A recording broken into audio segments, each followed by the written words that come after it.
Bonjour, bonjour, c'est Mumu. Aujourd'hui, on va parler de la gel presse. Donc, je vais vous présenter rapidement le matériel qu'il va vous falloir pour réaliser les pages après. Donc, forcément, une gel presse. Donc, la mienne est protégée, elle a bien vécu, elle est un petit peu colorée.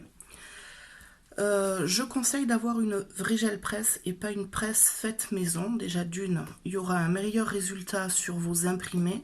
Et de deux, une gel presse faite maison s'abîme relativement vite.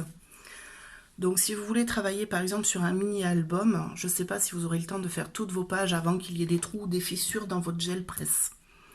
Voilà, donc elle se conserve à l'air libre et ça ne se nettoie vraiment qu'en cas d'extrême nécessité. Voilà, et surtout quand on la nettoie, on fait bien attention aux produits qu'on met dessus. On évite les détergents trop agressifs.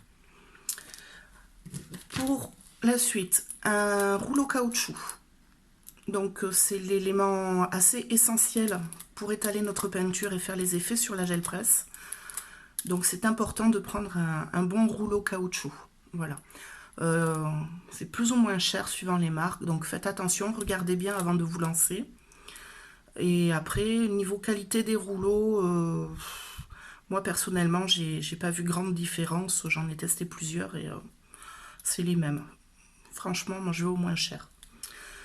Après, pour cette crop, on va partir avec de la peinture acrylique. Alors moi, j'ai pas encore reçu les peintures pour la crop, donc je vais faire avec ce que j'ai.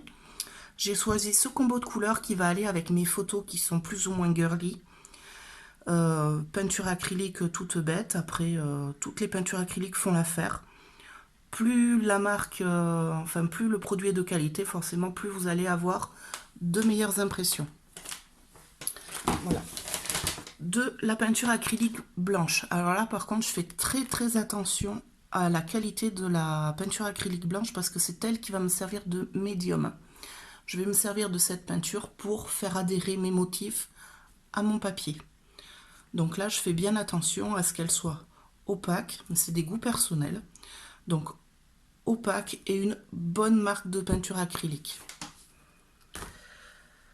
Des tampons.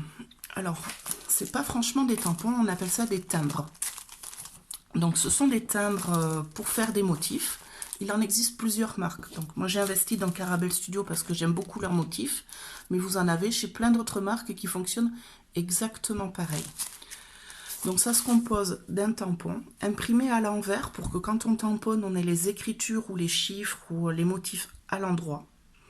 Et ils ont la particularité d'être tout mous. Donc c'est très facile à nettoyer.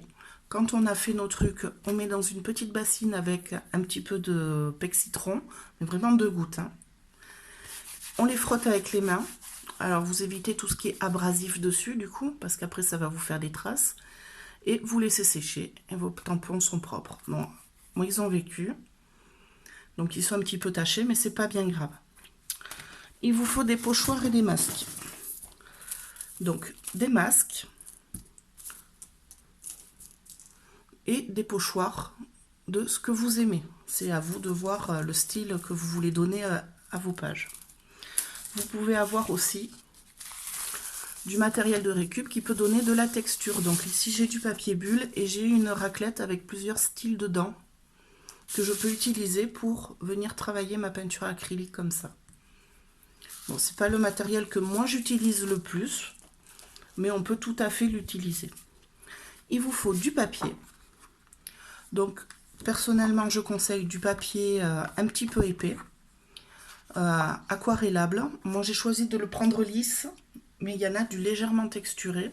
Après plus il est texturé et plus il peut y avoir des manques sur vos motifs. Donc je préfère assurer le coup. Moi je prends du papier lisse 250 grammes et des feuilles de brouillon. Voilà, dont on va se servir pour enlever des trop-pleins et pour décharger le brailleur. Une fois qu'on aura ancré la gel presse, on viendra le rouler sur le brouillon pour enlever toute la peinture et le nettoyer. Voilà pour le matériel.